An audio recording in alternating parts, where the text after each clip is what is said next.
In today's video, I'm going to teach you how to delete TickTick account. By the end, you'll know exactly where to go and what to click to permanently remove your TickTick account from the web app. Keep in mind, this is irreversible and will erase your tasks, lists, and related data. So proceed only if you're absolutely sure. Start by opening your web browser and searching for TickTick. From the search results, head to the official TickTick website.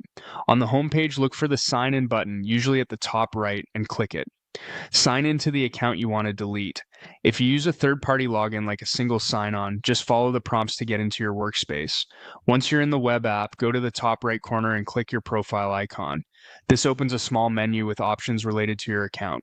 From that menu, choose Settings. The Settings panel is where you control your account details and preferences. Inside Settings, click on the Account section. This is typically listed in the left-hand sidebar. In the Account area, find and click Manage Account.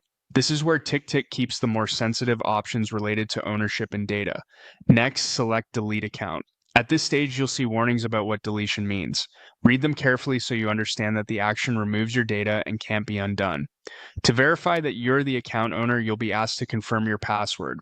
Enter your password to continue. This is a standard security check to prevent accidental or unauthorized deletions. You'll then see an acknowledgement you need to check that states you're aware deleting your account will remove all your data. Tick that box to confirm you understand the consequences. After that, click the button that says you're sure you want to delete your account. This is the final intent step, making clear you truly want to proceed. Finally, click Confirm to complete the process. Once confirmed, you'll be signed out and your account will be removed according to TickTick's deletion process. You won't be able to access your tasks or any associated data after this. If something doesn't look the same on your screen, make sure you're on the web version of TickTick and logged into the correct account.